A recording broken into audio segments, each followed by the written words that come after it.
This Georgia Department of Education screencast is intended to provide teachers of 4th grade social studies with content knowledge to aid in the teaching of the Georgia Standards of Excellence.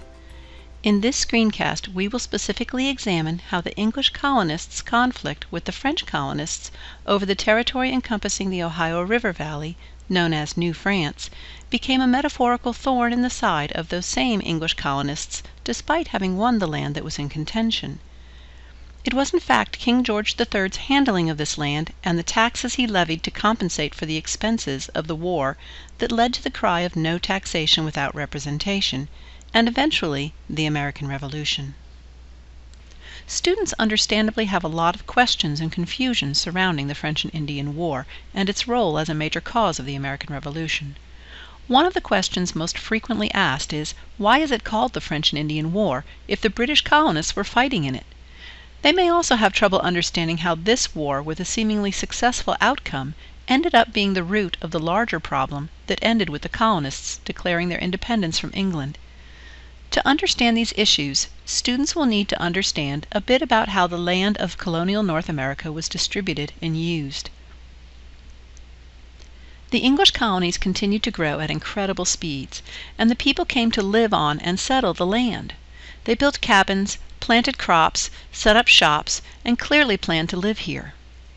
The French, on the other hand, saw the New World mostly for the resources that could be gathered to make money back at home, and so came mostly to trap furs. In fact, prospective French colonists had to request permission to come here, and King Louis of France only issued a limited number of permits to do this. If we take a look at this map, the original 13 colonies are shaded reddish-brown. The regions France claimed are shaded blue, and those Spain laid claim to are shaded light purple. The yellow shaded region was claimed by both France and England. As the original 13 colonies started to become more and more crowded, they started looking for additional land that could be settled and farmed. The Ohio River Valley, just over the Appalachian Mountains, seemed the perfect place. The land was rich and fertile, and no one really seemed to be using it. Sure, the French were there trapping furs, but it's not like they were living there or anything. As was the way of things back then, the French had indeed claimed the entirety of the lands that the Mississippi River touched simply by the French explorer Robert de La Salle having canoed down it and claiming it as such. He named the entire territory Louisiana after King Louis. But the English colonists, to their way of thinking, had already claimed the Ohio River Valley. At any rate, the British colonists started heading over the mountains and settling into the Ohio River Valley, which understandably made the French nervous, and so they started building a line of forts in this territory. This, of course, made the British nervous, and they began building forts of their own. Realizing this couldn't go on, in 1750 the French and British sent representatives to Paris to try to work out an agreement. However, they were not successful. Both countries wanted that land. Matters began coming to a head in 1752, when the Marquis Duquesne was appointed governor of New France and was given clear instructions to get the British out of the Ohio River Valley. At about this same time, the governor of Virginia started giving out land grants and telling folks to go over and settle the Ohio River Valley. The French colonists, fearing the loss of their very lucrative fur trade, reacted to this by building even more forts in an attempt to discourage this further encroachment.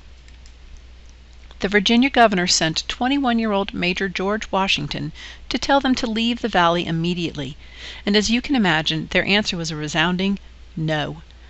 On his way back, Washington noted a location where the Monongahela and Allegheny rivers came together to form the Ohio River that was perfect for a fort, and so the governor sent people to build it. Before they could complete the work, the French sent a significantly larger force to take over the fort. Outnumbered for the time being, the British retreated, and the French completed construction on the fort and named it Fort Duquesne after their governor. The fort traded hands twice more before, towards the end of the war, Washington's regiment combined with another once again mounted an attack, and the French, recognizing imminent defeat, set the fort afire and fled into the night. The British rebuilt the fort and named it Fort Pitt, and the village surrounding it became known as Pittsburgh.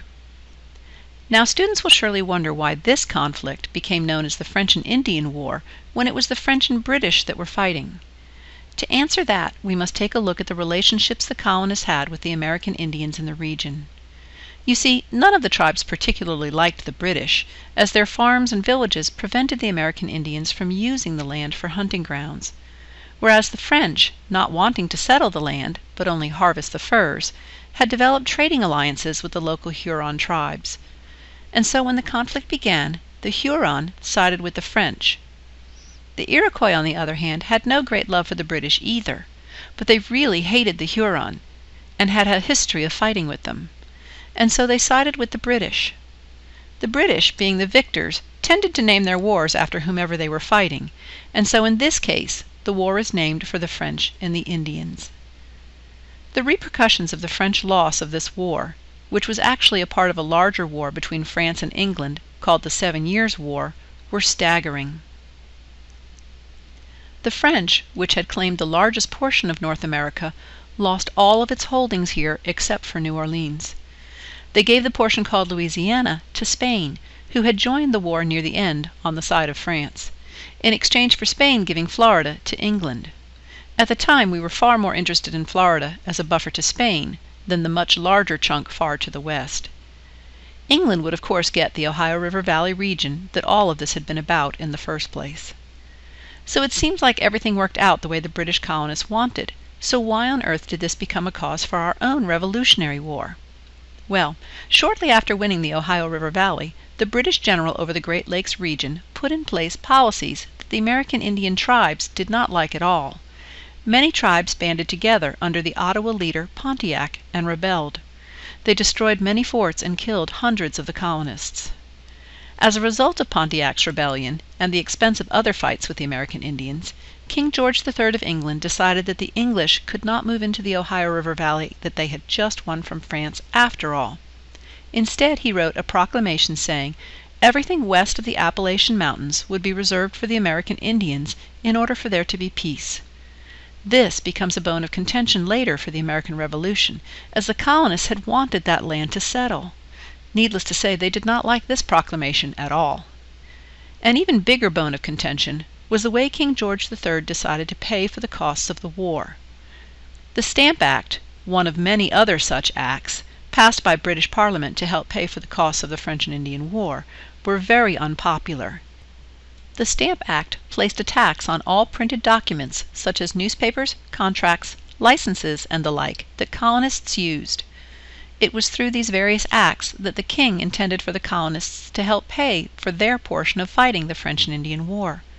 The colonists were not unfamiliar with paying taxes, but in this case they felt that the king and Parliament were too far removed from their colonies and did not understand how things were over here.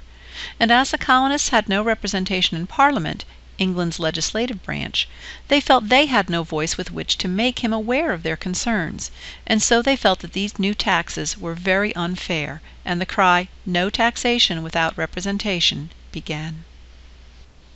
Another repercussion of the French and Indian War was that France, as you can well imagine, was quite unhappy with England over losing all of her territory in North America, and this resentment was part of the reason France joined in with the colonists against the British during the American Revolution. In fact, the colonists had approached France in 1774 before they had even declared their independence, but France, unwilling to risk another humiliating defeat at the hands of the British, opted to wait until it became clear the colonists would win. And so there you have how, despite winning the war and getting everything it wanted, the French and Indian War eventually cost England far more when she lost her colonies in the American Revolution. And that is all we have time for today. Thanks for watching, and we'll see you next time. Here are some links to some helpful resources, as well as those used in the creation of this screencast.